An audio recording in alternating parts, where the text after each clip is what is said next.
Welcome back to the Deep Dive. Today, we are trying to uh, reverse engineer what might be one of the greatest economic empires ever built. Yeah. We're doing a deep dive into the mind and really the methods of John D. Rockefeller, Right. the man behind Standard Oil. Right. And our mission here isn't the standard biography. We're trying to find his operating system, Yeah. the core business principles that, almost made his success feel inevitable. And to do that, we're leaning on a really specific and now pretty obscure source. It's David Freeman Hawke's 1980 biography, John D., The Founding Fathers of the Rockefellers. And what's special about that one? It just strips away all the myth and focuses purely on the methodology. It's like a playbook.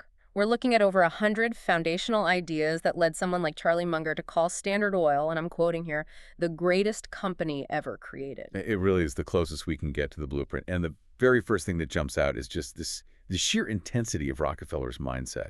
I mean, forget collaboration or friendly competition. His starting point was conflict. He saw business from day one as a form of war. Absolutely. It was a battleground, not a marketplace. And the source material shows his letters were filled with this kind of language. He'd start a letter with, "I'm in the midst of a hard battle today." Wow. And to keep that element of surprise, his operations were wrapped in complete secrecy. They were even sending internal messages in code. And he never apologized for it. There's this incredible justification he gave later in life. When someone asked about all the secrecy, he had this general's analogy. Oh, yeah, this is great. He asked, I wonder what general ever sends out a brass band in advance with orders to notify the enemy that on a certain day he will begin an attack. It just perfectly captures that ruthless view of rivals as, well, enemy combatants. And a wartime mentality like that, it requires an almost spiritual level of focus. This was something his father told him early on. What was that? Never mind the crowd, keep away from it, tend to your own business, basically stay in your own lane, ignore the noise, and just execute. That kind of deep, isolating concentration became everything to him. He was convinced that failure almost always came from a lack of it. He had a definition for it, didn't he? He did. He said the key was possessing the art of concentrating the mind on the thing to be done at the proper time and to the exclusion of everything else. And that everything else meant, competitors, public opinion, emotions, all of it. So what guides that kind of focus? It's the numbers, Yeah. measurable facts. Rockefeller was obsessed with the idea that the financial figures told the true story of a business, stripped of any human bias or wishful thinking. He didn't just love the outcome, he loved the process of tracking. It's fascinating. His first real love in business was accounting, bookkeeping. Right. He called it fascinating to know at all times the resources and the liabilities to keep an exact record. And this wasn't just some hobby. It was about control. He scrutinized everything. Even as a young employee, he acted like an owner. The book says he had this intense disrespect for sloppy business practices. Inspecting every line of every bill, is that right? Every single line. He would check every total himself before he approved a payment. That attention to detail, it feeds right into his persistence. You see it perfectly in how he looked for his first job as a teenager. The list. The list. He just draws up a list of every suitable firm in the city directory and then visits them daily, 6 days a week. And when he finished the list, He just started all over again, week after week. It's this slow, methodical, relentless process designed to just wear you down. and he used that exact same persistence later when he needed to raise money. And to pull all of that off, the secrecy, the persistence, you need incredible self-control. On the surface, he had this mask of perfect politeness. The source is clear on this. People who worked with him for decades said he never once lost his temper, never raised his voice. Never acted discourteously. But that calm exterior was completely calculated. It was a mask. Hawke calls it a tool to hide his lethal judgments and his enormous ego. He consciously projected this neutral face so no one could ever read his real intentions. It's psychological warfare, really, waged through self-discipline.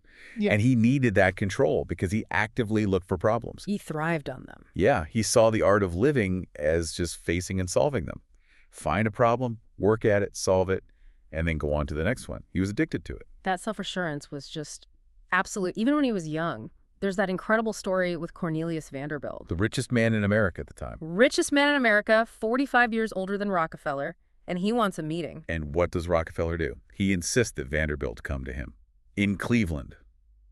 I mean, the nerve. A 30-something-year-old telling the wealthiest man in the country to travel to his turf. He just knew his own value. He said, I needed no one to advise me about the nature of transactions, which I had been carrying on since childhood. He saw himself as the expert, period. Okay, so let's shift from his mindset to his actual strategy. That obsession with the numbers, it all came from this core belief that the good ones know more. Information wasn't just power, it was leverage.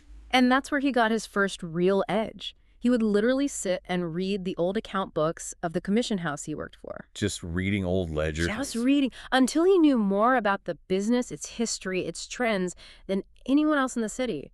It wasn't genius, it was just compounded effort. And that deep dive into the data led him to the one insight that became his killer advantage in the oil industry. The rebates. The rebates. He realized that the posted transportation rates, the official prices for shipping, were completely meaningless. They weren't fixed at all. Everything was negotiable, and a big favored shipper could get a huge secret rebate. And the key is, he figured this out before he even got into the oil business. Exactly. So when he enters oil refining, which had really low barriers to entry, he already knows what the highest priority is. It's transportation. Why transportation? Because he'd done the math. He saw that it cost more to ship a barrel of refined oil than it actually cost to refine it in the first place. So if you solve the shipping cost, you've basically solved the entire business. You've solved the entire business. And his first move was pure genius. He chose a refinery site right next to both a railroad and a river. So he could choose his method. He could play them against each other, and shipping by boat was 50% cheaper. He baked a massive cost advantage into his company from day one, just through geography. And to really press that advantage, he got incredibly aggressive with capital. They called him the greatest borrower. He basically invented commodity loans. He was fronting money to growers and shippers before he even had the cash in hand. So just to be clear, a commodity loan means he's financing the flow of goods by essentially leveraging future output, right? That's it, exactly. Which meant he had to become a master negotiator with bankers. His whole model depended on it. And his persistence here was famous. A bank president refuses a loan. He was completely unfazed. He just went to the next one. He said, "That made no difference to me. That simply meant that I must look elsewhere until I got what I wanted." The source calls it low-keyed but relentless, which is frankly terrifying. Yeah, that quiet determination. And that drive for scale meant he was ruthless about who he partnered with. He refused to work with anyone who had modest goals or was, too easily satisfied. He ended up forcing a breakup with some of his earlier small-minded partners. Quietly. He lined up secret financing behind their backs. Which led to that amazing moment at the auction for the firm's assets. His old partners thought they had him cornered. And they were just shocked when this young Rockefeller outbids them, all with secret backing they never saw coming. He said later, "My mind had not been idle while they were talking so big and loud." He then replaces them with absolute A players. Most important was Henry Flagler. Flagler brought money, he brought connections like Stephen Harkness, and Rockefeller gave him one single job. Let me guess. Transportation. Concentrate fully on our highest priority, transportation. And Flagler brought this long-term thinking that was so different from the rest of the industry. Back then, everyone built these flimsy shacks for refineries. Right, because they were afraid that oil would just run out. But Flagler insisted on high-quality, substantial buildings. He built, quote, as though the trade was going to last. And that long-term view went straight to the bank account.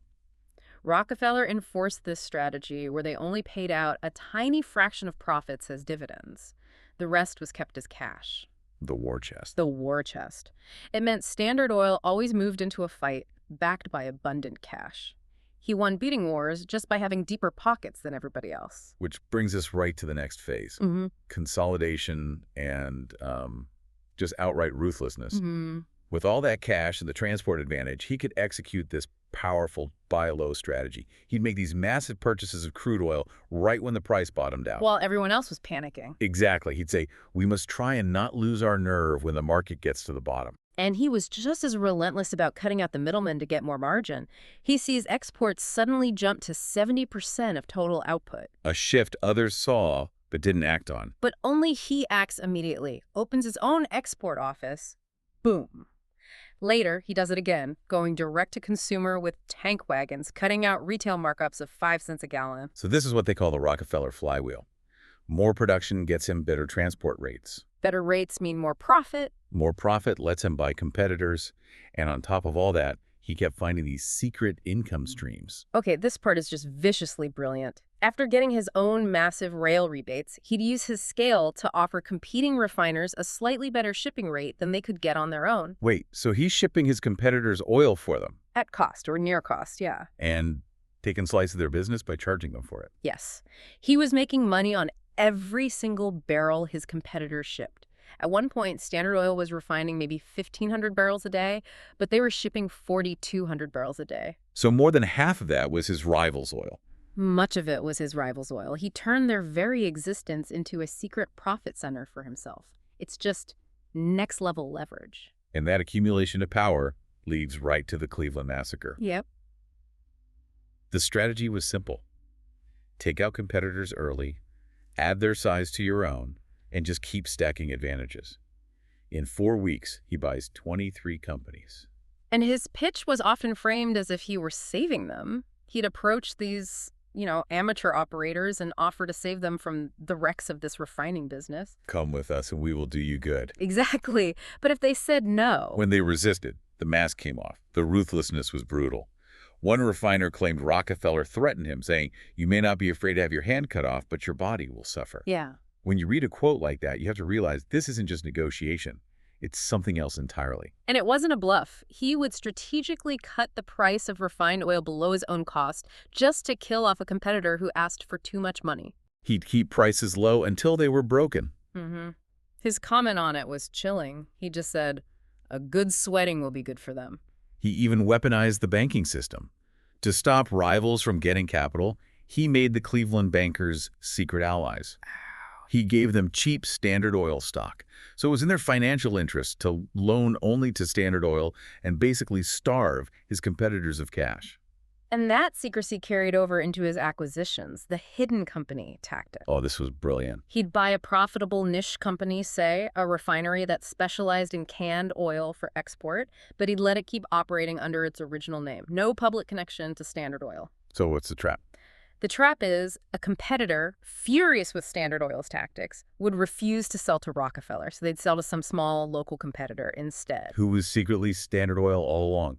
There was no escape. You couldn't escape because he already controlled the whole board. And yet, for all that commitment to a strategy, he was incredibly willing to adapt when the facts changed. The pipelines. The pipelines. He fought them at first. I mean, they directly threatened his railroad rebate advantage, so he used every weapon he had short of violence to stop them. But the technology was just better. It was definitively more efficient. So he reverses course completely. He starts building his own massive network of pipelines. And when the railroads complained... He flipped the script on, though. He completely flipped it. He told the railroads that he would pay them subsidies, rebates for the traffic they were losing to his pipelines. The man who built an empire on receiving rebates was now paying them out. It's a masterclass in putting strategy above ego. Totally. So finally, how did he justify all of this? Building this massive, often brutal empire. Well, long before the monopoly was official, he was chosen to head this loose group of competing refiners, the National Refiners Association. The goal was to buy crude and negotiate transport as a group. Sure, but the real prize for Rockefeller was that he got access to the books of every single member. He knew the association would fail. He said the industry was full of second-rate talent who wouldn't keep their covenants. So he used that time to scout, to separate the wheat from the chaff. Exactly. He identified the serious, competent operators, the guys he would later buy out and turn into willing partners, and he got rid of the already dead amateurs. And when he approached the competent ones, it wasn't a threat. No, it was an entrepreneurial offer. We think it is to your interest and to ours to work together. He offered them real autonomy, real authority, turning his best competitors into partners by giving them a piece of the best-run company in the world. And in his own mind, at the end of it all, he believed his cause was righteous. He wasn't a destroyer, he was a builder. He truly did. He saw himself as replacing chaos with cooperation and control, and he argued that this centralization benefited everybody. He genuinely thought Standard Oil's efficiency and cost savings were good for all people. He said it was one of the greatest, if not the greatest, of upbuilders we have ever had in this country or in any other country. He never seems to have doubted it for a second, despite all the wreckage he left behind. So what does this all mean for you? The principles are just so paradoxical. You have the Frugal man who was also the greatest borrower. You have the ruthless competitor who wore a mask of perfect graciousness, and the man who believed his most lethal actions were actually a moral good. Right. The takeaway isn't that you have to be ruthless. It's that strategic concealment, absolute emotional control, and a relentless focus on information and structural advantages. Yeah. They're foundational if you're going to wage war for a market. And that long-term view is perfectly captured in his ultimate financial advice. Rockefeller told his partners constantly, sell everything you've got, even the shirt on your back, but hold on to that stock. And it worked. His wealth grew more in retirement than it ever did while he was working. He just allowed his holdings to feed upon itself. It's the power of extreme patience combined with all those ruthless principles we talked about. An unstoppable machine. And it leaves you with this one last thought. The core biography that gives us all these unfiltered insights, it's now so obscure that there are copies listed for $1,000. The actual blueprint for the greatest company ever created is essentially locked away. And you have to wonder if that level of intense, self-justified competence is just an inseparable part of building an empire on that scale.